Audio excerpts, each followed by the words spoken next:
Bom dia a todos. Quem não está feliz hoje, levanta a mão. Vamos orar por você. Porque a palavra de Deus manda que todos sejamos felizes. Interessante o mandamento da palavra. Regozijai-vos sempre no Senhor. Eu sei que as suas circunstâncias sempre dão motivo para se alegrar. Mas se você está em Cristo, todos os males que estão afligindo sua alma vão desaparecer. Todo é passageiro. Esta época em que nós estamos vivendo, escatológico, está debaixo da tutela do demônio. Todo mundo, diz 1 João 5,19, jaz no maligno. Então, nosso contato com este mundo forçosamente nos envolve em situações que precisam de muita fé e muita confiança que o melhor está para vir e não o pior. Essa diferença do não cristão daquele que tem fé no Senhor Jesus. Nós somos salvos na esperança. Romanos 8:24. Eu estive na Índia em 88 e qual foi a minha surpresa saber que a língua de Kerala, onde eu estava, não tinha a palavra esperança. Que impacto religioso tem uma língua que não tem a palavra esperança? É o cristianismo que enfatiza que a vida deve ser movimentada com combustível chamado esperança. Romanos 8:24. Portanto, escatologia pessoal que estamos estudando ainda esta manhã, em parte, é uma escatologia, é um olhar para o futuro, escatom, que se movimenta na esperança e na felicidade de que Deus tem algo incrivelmente, indescritivelmente bom no futuro. Os irmãos, então, que estão sem sorriso na cara, e tem alguns aí que estão realmente preocupados, dá para ver, o melhor está vindo. Confiem no Senhor e Ele o fará. Vamos orar pedindo que Deus nos proteja de toda investida satânica, para que sua mente, que tem uma tendência de relaxar quando deveria estar funcionando, tenha algo especial para interessá-la. Para aqueles que têm muito interesse, estão aqui ávidos para aprender, que o demônio não permita que alguma coisa que eu fale errado seja lembrado por você. Imagina, lembrar uma coisa errada. Mas que esse filtro divino, o Espírito Santo, que mora em nosso processo mental, esteja filtrando tudo que os irmãos vão ouvir esta manhã e durante esses dias, para retirar aquelas bombas que explodindo fariam grandes buracos na sua cabeça, em vez de grandes processos de sementes que vão criar árvores frutíferas na sua mente, cabeça e pensamento. Eu sei que os irmãos todos desejam isso, portanto, orar, pedindo que Deus nos ajude a avançar nesse sentido. Não vão ter nenhuma resistência contra uma oração como essa. E nós queremos agora orar, pedindo que Deus seja de fato gracioso conosco, para repartir conosco um pouco desse pão da vida, pão celestial, pão da sua palavra. Não só de pão viverá o homem, desse café de manhã tão gostoso, mas de toda a palavra que emana da boca de Deus.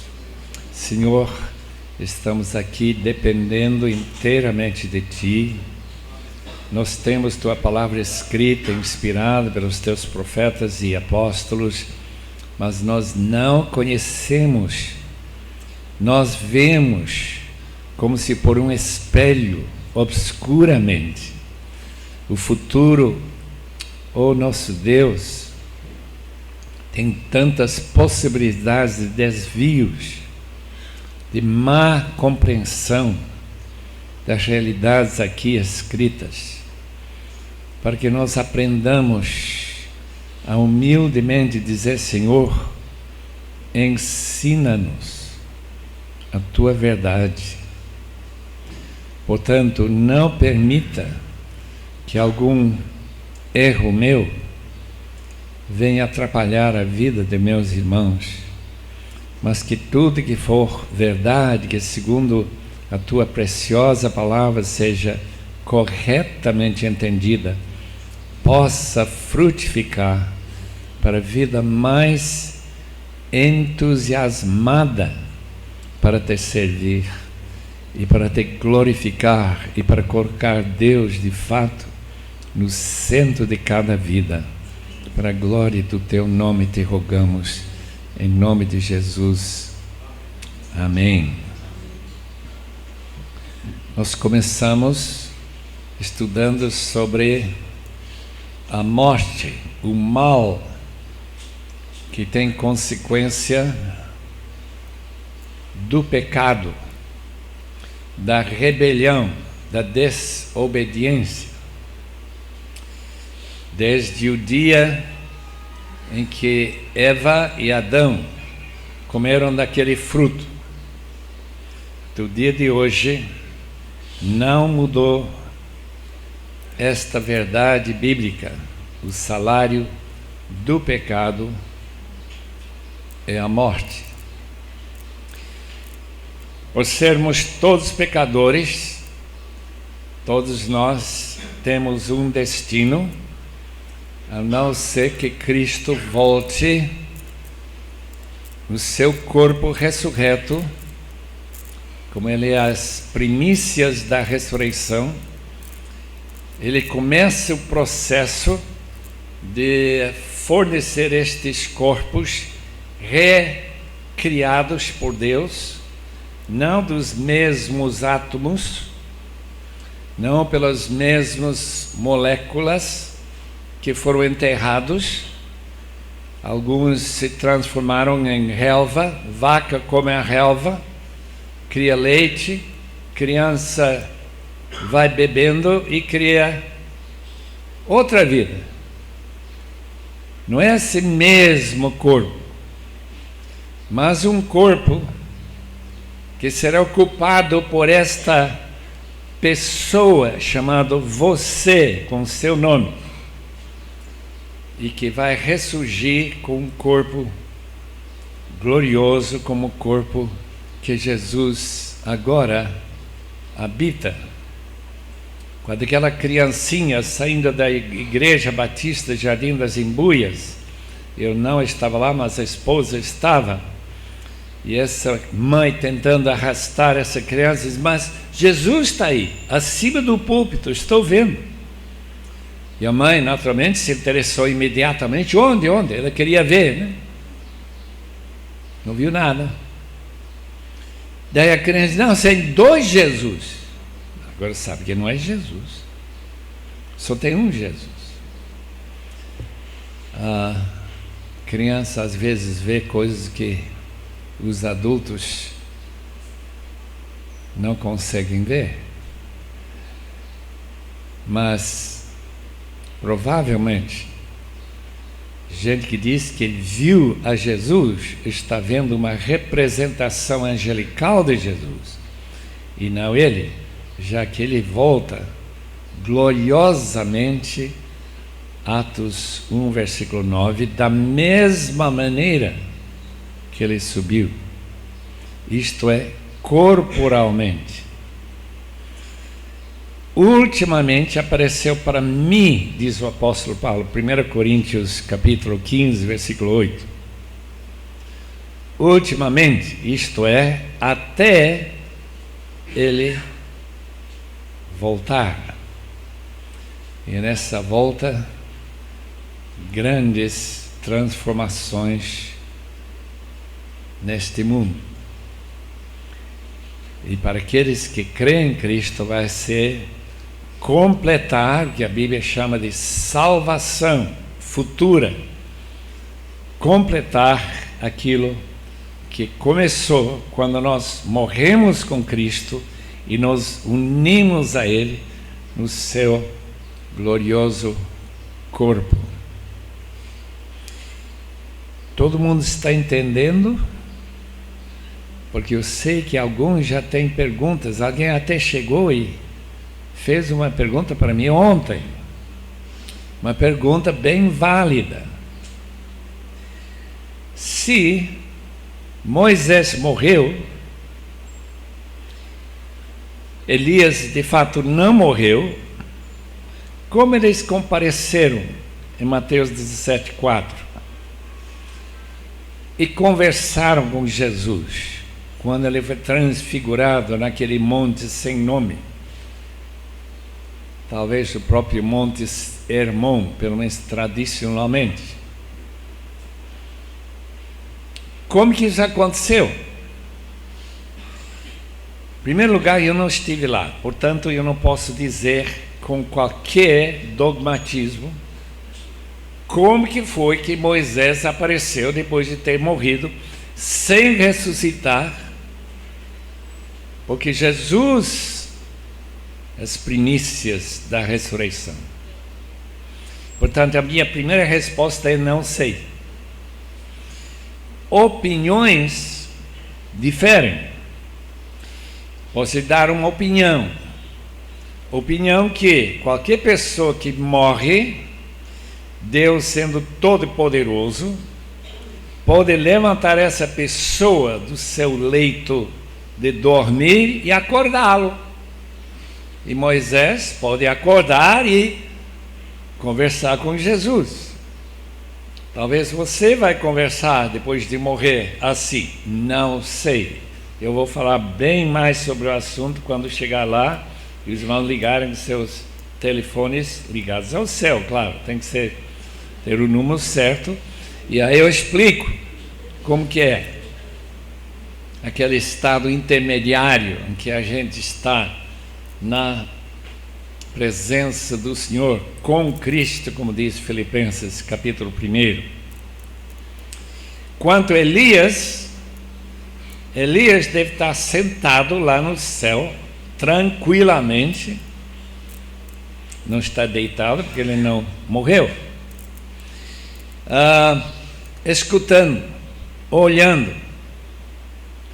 Mas isso é apenas uma opinião. Os irmãos podem ter outra opinião muito melhor. E quando chegar, como disse, vamos procurar respostas a essas perguntas bem complicadas que algumas pessoas fazem, né? Tudo bem, estamos agora chegando ao ponto de discutir mais detalhadamente sobre este corpo da ressurreição. A palavra diz em 1 Coríntios 15 e em 1 Tessalonicenses 4, 16, pelo menos 13 a 18, que os mortos, os que dormem em Cristo, fisicamente relacionados com a velha época, mortos, ressuscitarão primeiro. Primeiro de quê? Antes daqueles que, sendo transformados e recebendo seus corpos reciclados, transformados, modificados radicalmente para ser corpos espirituais, antes deles serem arrebatados para o encontro com Jesus nos ares, esses que estavam mortos, minha mãe, meu pai, meus avós e quantos outros que a gente sabe que já foram enterrados, subirão primeiro para o encontro com Cristo, para depois voltar e reinar com Ele aqui na terra. Reinar com corpo semelhante àquele corpo de Cristo.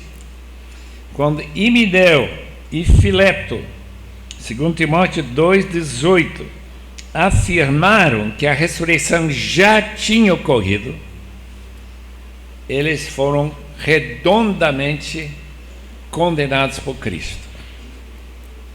Eles estavam errados.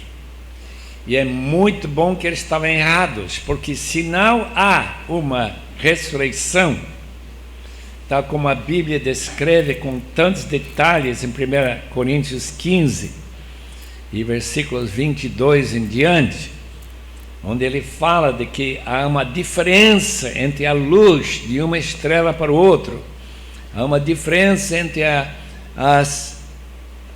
semente que a gente planta e a própria planta que vai surgir dessa semente, que a própria morte é a porta pela qual essa nova realidade da ressurreição vai chegar. Isto não pode ter ocorrido ainda, a não ser no caso de Jesus Cristo. Esse corpo chamado espiritual, contrastado com este corpo de sangue e carne. Uma modificação tão radical que é difícil descrevê-la. Essa transformação, por exemplo, hoje, você e eu somos dominados pelo centro eu, que produz egoísmo, que interpreta todos os acontecimentos em relação a mim. Quando eu escuto esses corinhos que a gente canta, eu estive na louvação o ano passado, eu fiquei admirado. Perguntei, quando eles queriam que a gente também desse alguma opinião, eu tive que trazer esta opinião. Olhem para cada música que foi cantada na louvação, sempre voltada para mim. Por quê? Porque eu sou central para mim. Quando você recebe seu corpo ressurreto, sua centralidade não será mais eu, vai ser Ele. E essa é a diferença fundamental que nós estamos aprendendo na santificação a viver. Se os irmãos abrirem suas Bíblias e marcar, todo mundo trouxe Bíblia, né? Senão eu teria trazido Bíblia. Eu tenho Bíblias em casa que eu podia emprestar para vocês. Uma das bênçãos é escutar gente abrindo e folhando a Bíblia. 1 João 4, versículo 17. Porque eu não quero que ninguém imagine que eu estou inventando versículos que não estão no texto. 4:17. Dessa forma, o amor está aperfeiçoado entre nós, para que no dia do juízo tenhamos confiança. E qual é a confiança que nós teremos no dia de juízo? Em vez de ficar envergonhados, como diz 1 João 2, afastados dele, envergonhados. E esta é a confiança que nós temos, porque neste mundo, nesta época, somos como Ele. Que frase fantástica!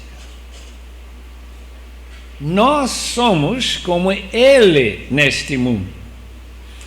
Quer dizer, a habitação de Cristo pelo seu Espírito em sua vida hoje marca a realidade que futuramente no seu corpo ressurreto será 100%. E agora 10%, 15%, talvez 20%.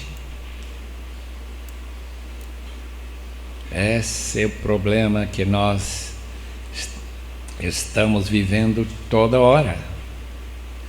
Quem é mais importante aqui hoje? Não sou eu. É Ele. É Ele. Gostaria muito que vocês que têm dom de compor músicas, que vocês concentrem nesta realidade bíblica, que Ele é mais importante do que eu. Os santos do passado entenderam isto muito melhor do que nossa geração individualista, porque Cristo morreu pelo seu corpo. Dificilmente nós vamos encontrar o texto que diz que Ele morreu por mim, ou que se não houvesse mais ninguém no mundo, sou eu que Ele teria morrido. Eu não sei, a Bíblia não ensina isso, segundo eu entendo. Ele morreu para o seu corpo, para transformar o seu corpo num corpo que coloca em primeiro lugar a Deus, em segundo lugar coloca seu corpo, nossos irmãos em Cristo, e em terceiro lugar sou eu. Eu sou importante para Deus, com certeza, mas eu sou importante para Deus porque faço parte do seu corpo. Este dedo, se for cortado, se o irmão pegar um machado e retirar esse dedo deixará de ter importância alguma em relação ao corpo, a não ser a sua falta. Sentir a sua falta. Eu tinha uma amiga que cortou os dedos, assim cortando grama, e colocou a mão e a coisa começou assim. Ele foi correndo para costurar, não chegou a tempo e os dedos foram inutilizados. E quando isso acontece, os irmãos entendem que isso compara-se a nós quando estamos separados de nossos irmãos e de nosso Senhor, cabeça do corpo. Mas isso já vai mais longe do que escatologia da ressurreição. Só para enfatizar que um dia eu não serei mais egoísta. Eu estou bem desejoso, e quem talvez deseje ainda mais a minha esposa. Como será bom se o Russell Shedd não fosse tão egoísta. E naturalmente a gente deseja criar filhos influenciar a nossa igreja, se você é pastor, a deixar de ser tão egoísta, sentir-se tão orgulhoso daquilo que você é, quando Paulo diz: que você tem, que você não ganhou, entendido de graça? Por que você se orgulha? Corpo espiritual, corpo como aquele que Jesus tem, ainda tem. Onde que ele está? Eu gostaria de saber, claro, né? Mas eu admito que se eu chegasse eu não poderia vê-lo, porque ele teria que se manifestar naquele corpo de uma maneira que o radar da luz comunicasse, batesse nele e voltasse para mim, o que provavelmente não ocorreria.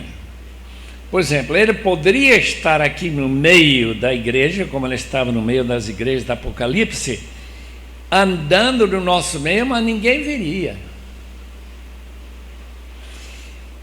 Nós cantamos esse corinho esta manhã, eu estava pensando, mas o que estou realmente querendo ver quando eu vejo ao Senhor? Meus irmãos, estou querendo ver o Senhor ressurreto. Já que não podemos ver Jesus como Pedro viu, antes dele morrer na cruz, temos que vê-lo depois da morte e ressurreição.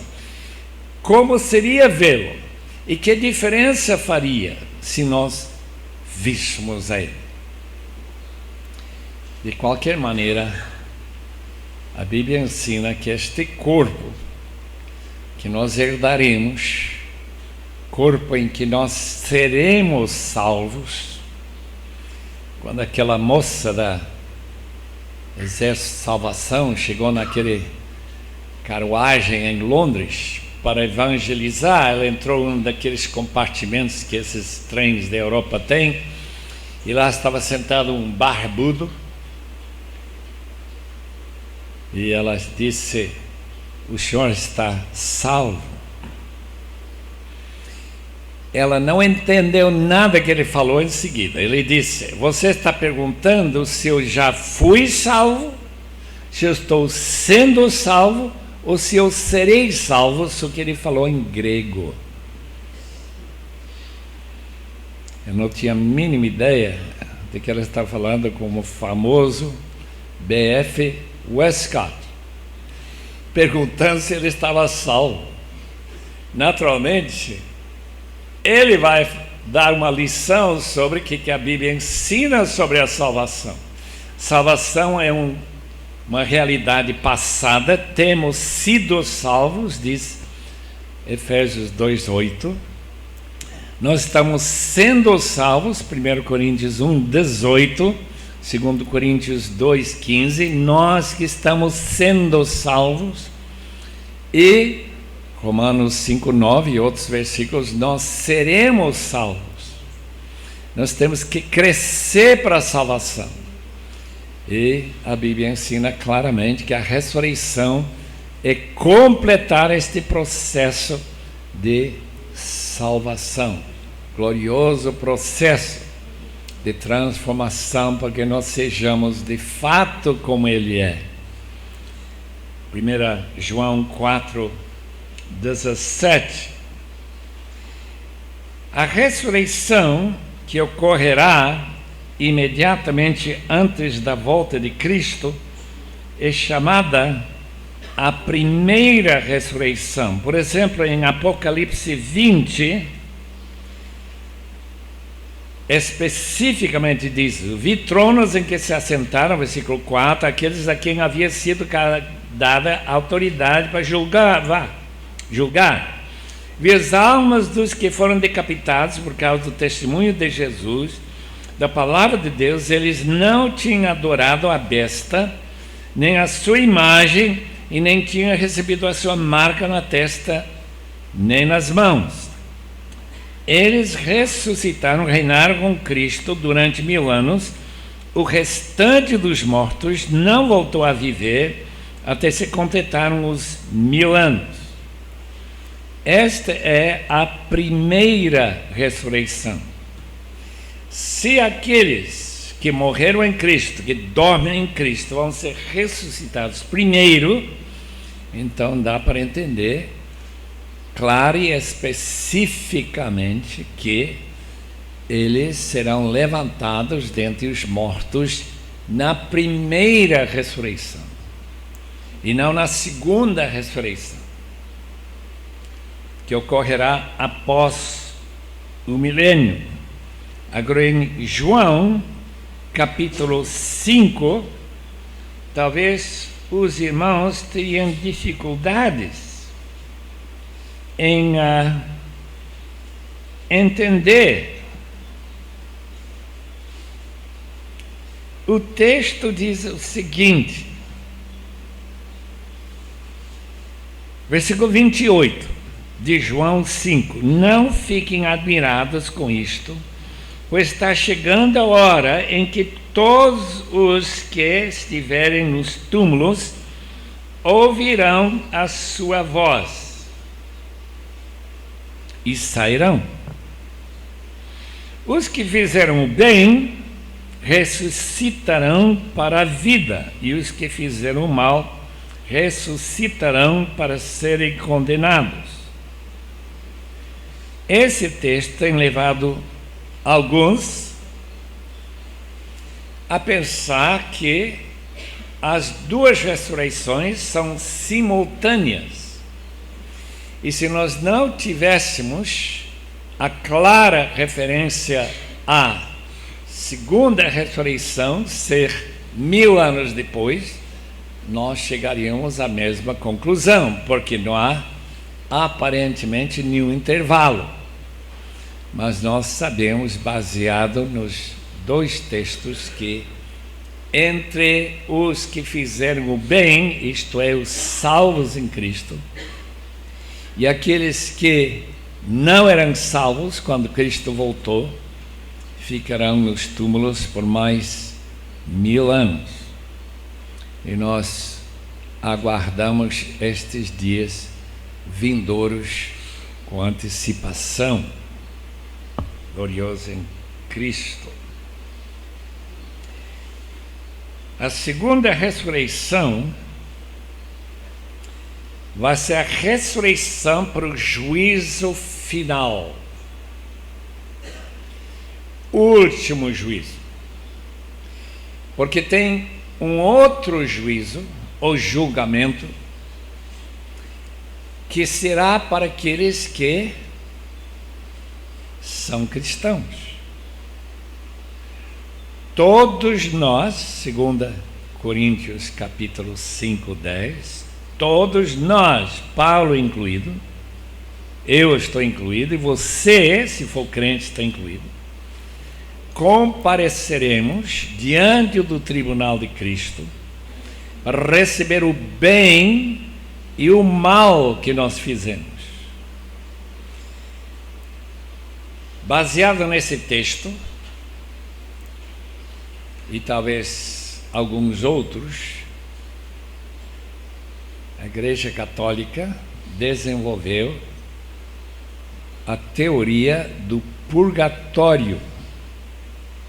Purgatório, como a própria palavra indica, significa tirar os pecados não perdoados quando a pessoa morreu. A Igreja Católica ensina que quando você foi batizado, normalmente pequenininho, criancinha, o pecado original de Adão foi cancelado, perdoado. Daí para frente você tem que tratar os pecados que você comete com penitências. Mas como muitos católicos não cuidam de suas penitências, não confessam seus pecados, não recebem a absolvição do padre, lá vai para o purgatório. E meus amigos, purgatório não é brincadeira na teologia católica. Eu estive em Roma em 1954. Alguns nem nasceram ainda que estão aqui. E eu fui para a escada de Pilatos, para ver como que é essa escada que Jesus subiu para ser interrogado por Pilatos. Lá tinha uma placa que diz assim: quem subir esta escada de joelhos, não pode subir a pé, não, receberá indulgência de 3.000 anos no purgatório. Se eu tivesse crido nessa declaração, eu só precisaria subir uns 3, 4 vezes e escapar do purgatório inteiramente. Todos os meus pecados retirados pela indulgência. Agora os irmãos estão rindo, porque é óbvio que aquilo que a gente pode fazer em 20 segundos não apaga pecado nenhum, muito menos 3.000 anos de chamas purificadoras. Mas o que significa esta frase de 2 Coríntios, capítulo 5, versículo 10? Essa é a pergunta-chave. Receberemos o bem, galardões, e receberemos o mal que fizemos. Mas eu não fui perdoado. Nossos pecados, como diz Isaías, não foram todos lançados no fundo do mar. Que significa, afinal de contas, ser perdoado por Deus. Ou Romanos capítulo 8, versículo 1, não há nenhuma condenação para os que estão em Cristo Jesus. Aqueles que conscientemente andam segundo a lei do Senhor, que vivem em comunhão com Ele, que estão unidos a Ele, ressuscitaram com Cristo. Que é esse negócio de um juízo de crentes em que eles sofrerão pelo mal que eles fizeram. E não esqueçam que crentes fazem coisas erradas. Talvez aqui não tem ninguém que fez coisa errada, mas tem crentes que têm feito muito mal, ou para suas famílias, ou para sua igreja, ou para a própria causa de Cristo. São pessoas em todo sentido condenáveis, mas estão salvos, perdoados. A Bíblia não explica que tipo de sofrimento esse purgatório evangélico será. Não explica. Pelo menos eu não encontrei. Portanto, eu tenho que especular. E os irmãos podem dizer que o Russell Shedd especulou assim, errado ou corretamente.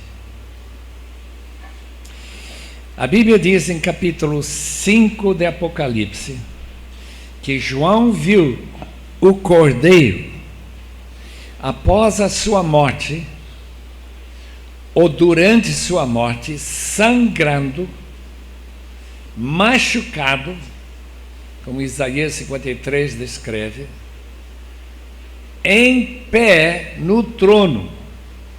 Capítulo 5, versículo 6 de Apocalipse. Agora tenta imaginar o que João está dizendo. Que o Senhor Jesus que morreu pelos meus pecados, os seus pecados, está sendo visto novamente 60 anos depois, talvez, provavelmente, com certeza, não na própria hora da sua morte, especialmente pelo fato que ele não está pendurado numa cruz, que a Bíblia diz que ele foi crucificado desde a fundação do mundo, e que depois da cruz ele ainda pode ser revisto. Deus é um Deus da eternidade, porque quando você ressuscita e você for julgado diante desse tribunal, você seja levado de volta ao Calvário, para ver Jesus não morrendo pelos pecados do mundo, mas os seus pecados e meus, pessoalmente. Eu não posso nem imaginar a dor que eu sentirei ao ver Jesus agonizando sobre algum pecado que eu não precisava cometer. Porque pecado em si não pode ser algo necessário por mim. Tem que ser uma escolha que eu fiz e que eu errei, e agora eu tenho que ver ele pagar esse pecado individualmente. Quando a gente pensa que ele é o Cordeiro que tira o pecado do mundo todo, a gente sente, são bilhões, centenas de bilhões de pecados. Nós pecamos todo dia, ou por comissão ou omissão, para ter que enfrentar e ver ele morrendo. Pecados pessoais cometidos desnecessariamente. Quando eu vou amar ao Senhor muito mais que eu amo hoje, deve ter sido e deve ser no futuro uma agonia digna de um verdadeiro purgatório evangélico.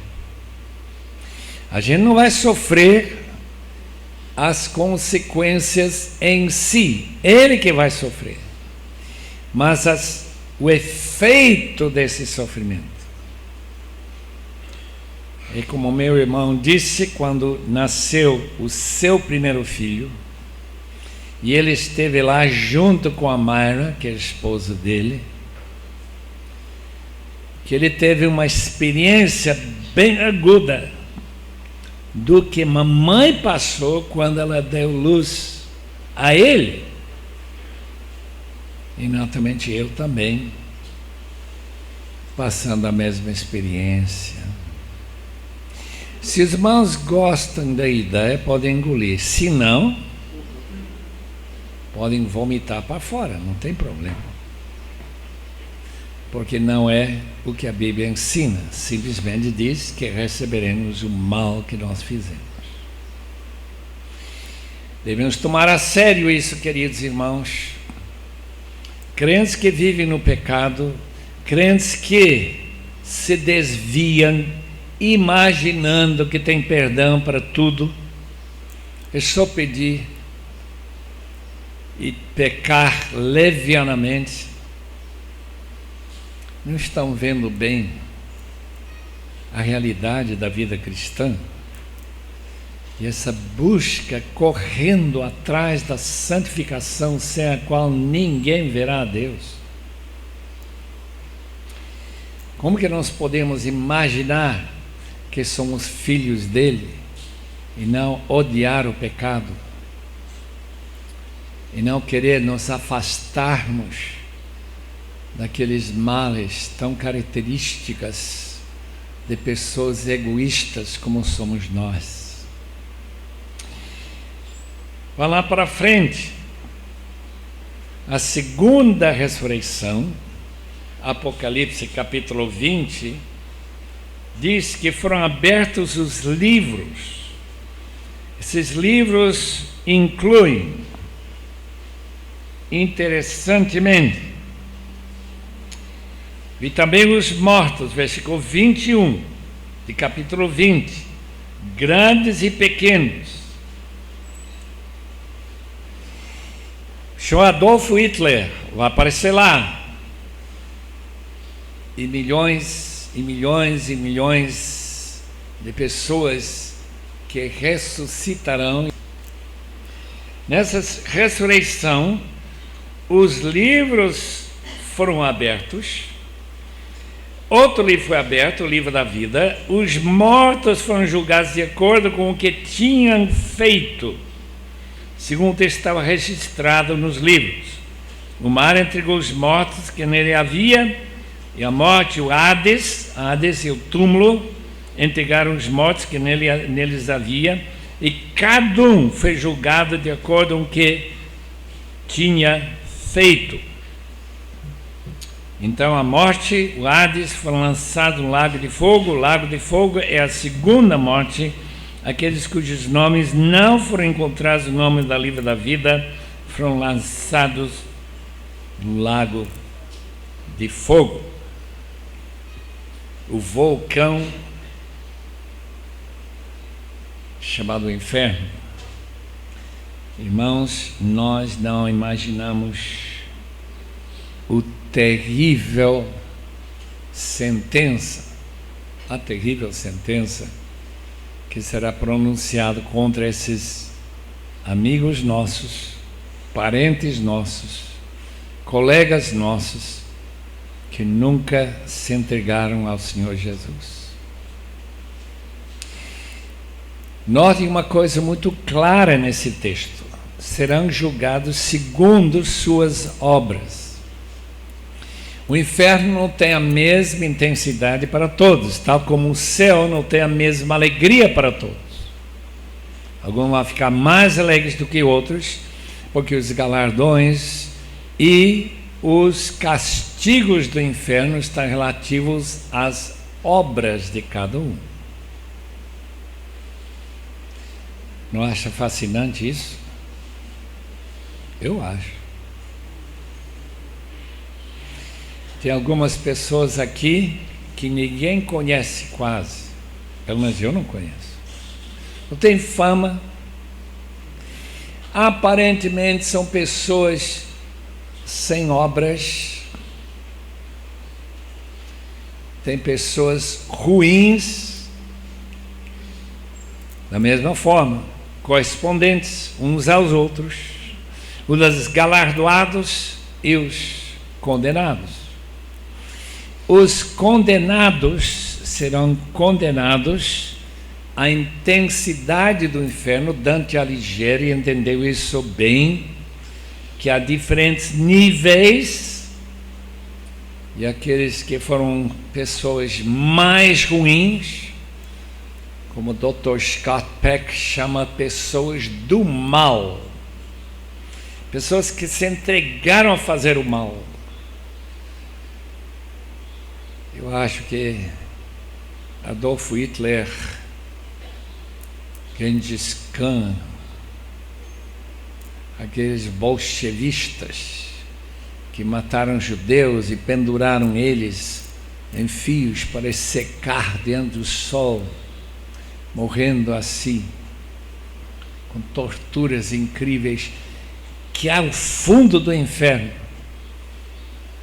E tem aqueles indivíduos que não pensaram nem muito a favor, muito contra, brasileiros que a gente tem contato todo dia, gente comum, não fiz nada de errado, esse tipo de gente, né? A gente conversa com eles constantemente. Nunca fiz nada de errado, eu nunca machuquei ninguém, eu nunca matei ninguém. Toda essa turma lá também estão lá no inferno. Que a ira de Deus para sobre todos aqueles que não confiam e não agradecem o Senhor que amou e morreu por eles. Esse futuro juízo que quase nenhum pastor que eu tenho ouvido, e eu não tenho ouvido tantos pastores assim, não fala. Como que é isso, meus irmãos? Se a coisa é tão séria como essa, se uma pessoa que matou outra pessoa, como aquele chamado Caveira, que nós levamos para a casa de recuperação, que tinha matado 14 pessoas, imagina, aquele que mancava assim, ficou lá um dia, fugiu, matou mais uma pessoa, agora está foragido ou morto. A pergunta é sempre esta: se há pessoas sentadas na frente do pastor e ele nunca menciona esse terrível futuro, ele não está se omitindo? Ou se ele não fala para aqueles crentes dedicados que amam ao Senhor, que seus labores serão reconhecidos de uma forma muito especial da parte do Senhor da glória, e que eles serão galardoados. E a palavra que a Bíblia usa para esse galardão é a palavra glória.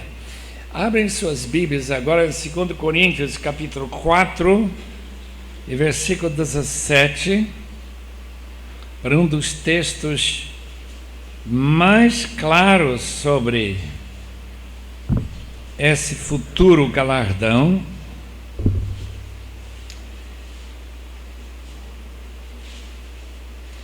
Versículo 16 começa com essa frase: nós não desanimamos, embora exteriormente estejamos a desgastar-nos, interiormente estamos sendo renovados dia após dia.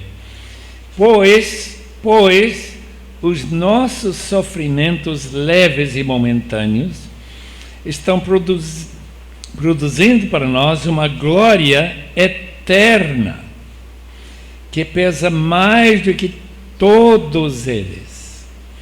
Quer dizer, todos os nossos sofrimentos, esforços, cansaço de servir a Cristo será recompensado com galardões chamados peso de glória. A palavra peso aparece nesse texto por uma razão muito especial, e que a palavra glória no original hebraico, não grego, é peso. Uma pessoa pesada, não necessariamente de corpo, que comeu demais, mas uma pessoa que tem peso em termos de moedas, de animais, como Abrão era uma pessoa pesada, Jó era pessoa pesada e assim por diante. Essas pessoas receberão um peso lá no céu de glória, bem acima daqueles que pouco ou nada fizeram para glorificar o Senhor. Os irmãos estão imaginando que haveria possibilidade de inveja no céu? Eu vejo meu irmão aí, minha irmã, que eu desprezei aqui na terra, achando que era um crente bem comum, sem muito valor, e chega lá e ele está sendo galardoado com muito mais glória do que eu, e a gente começa a rasgar a cabeça: Senhor, mas como que é isso? Essa pergunta, como é isso? E por que não eu? A razão, meus irmãos, é que Deus não julga segundo a aparência. Ele julga justamente. E aqueles servos, aqueles que servem com mais dificuldade, pessoas que têm menos opções, que têm menos oportunidades e tantas outras faltas não tem bom preparo mental, escolar e assim por diante, aqueles que mesmo assim serviram a Deus de uma maneira tão dedicada serão galardoados de uma maneira maravilhosa. Eu encontrei em Ariquemes, Rondônia, um evangelista cego. Eu tento imaginar como que a gente vai evangelizar com um cego. A gente nem sabe se a pessoa está prestando atenção, né?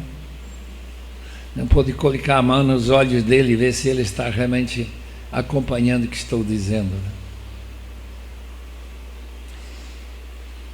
Naturalmente a gente não pode julgar do nosso ponto de vista quem serão, mas Paulo diz, aqueles que sofrem pelo Senhor, mas serão mais galardoados no futuro. O que é galardão?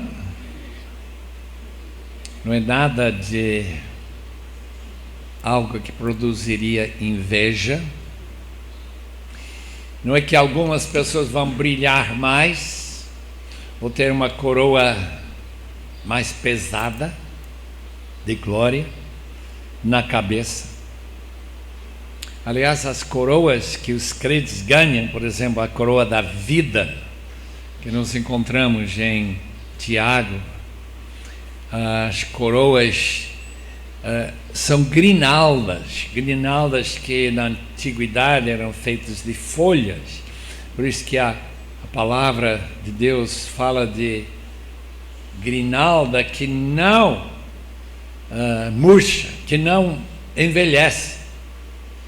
Quer dizer, uma alegria permanente por ter escolhido servir ao Senhor com dedicação e amor. Mas a verdadeira diferença entre cristão para cristão, que a Bíblia chama de galardão, aqueles que são convidados a entrar no gozo do seu Senhor e podem se alegrar mais naquele gozo. Só pode ser, e novamente estou especulando, que são pessoas que durante sua vida aqui na terra, como aqueles que estão aqui esta manhã, estão buscando cada vez mais, Senhor, como é que eu posso aprender a amar-te mais? Tem muita gente que não se interessa. Na sua opinião, eles creem, estão salvos, mas sua vida de trabalhador na vinha do mestre, na seara, é bem desinteressado. Está interessado. Abrem suas Bíblias para 1 Coríntios 3.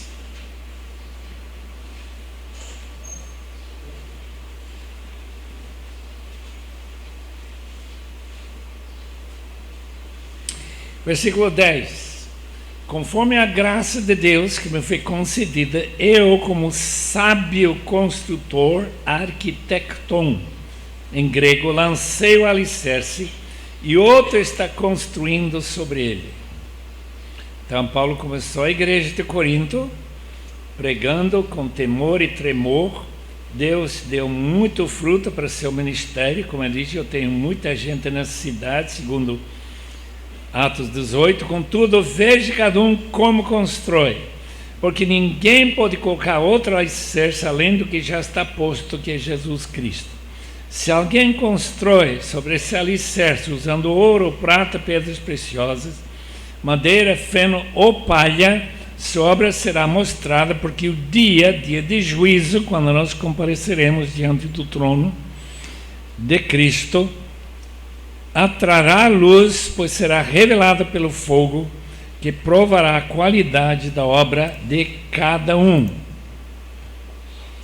Fogo que provará, examinará a qualidade da obra de cada pessoa que está aqui esta manhã. E a experiência vai ser bem interessante, só para falar levianamente. Vai ser muito interessante. Porque pessoas que nós julgamos merecem muita recomendação e recompensa da parte do Senhor, receberão um pouco ou nada. E aqueles que nós achamos que merecem muito pouco, podem receber muito. Realmente nós somos incapazes, completamente capazes, de julgar a qualidade da obra de cada um. Mas olhando do ponto de vista humano, exterior, e não da maneira que Deus olha, quando nós olhamos para um pastor, um líder de uma congregação, nossa avaliação do trabalho dele tem que ser avaliada na base externa de a dedicação das pessoas, quanto eles contribuem do seu tempo e dinheiro, a unidade dentro das famílias, o comparecimento da igreja, o entusiasmo com que eles vão para a igreja, e que uma igreja que não está brigando pecado escandaloso. Em outras palavras, é um líder que cuida bem do seu rebanho. Hebreus capítulo 13, versículo 17, descreve o dia em que será julgado a qualidade dos pastores, o seu trabalho de pastorear. Obedecem aos seus líderes, é uma ordem bíblica, 13:17 de Hebreus, submetam-se à autoridade deles, eles cuidam de vocês como quem deve prestar contas, obedeçam-lhes para que o trabalho deles seja uma alegria e não um peso, pois isso não seria proveitoso para vocês. Em outras palavras, não é somente o líder pastor que vamos reconhecer está sendo honrado, recompensado e galardoado pelo Senhor, mas a própria igreja dele será abençoada e galardoada por causa da liderança dele em estimular as pessoas a buscar mais do Senhor.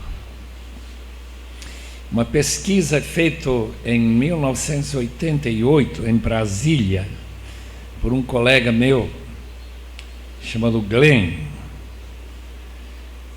não é o irmão Glenn Clayton que está aqui também, mas não era ele, era o outro que ensinava a Bíblia lá no Seminário Batista de Brasília.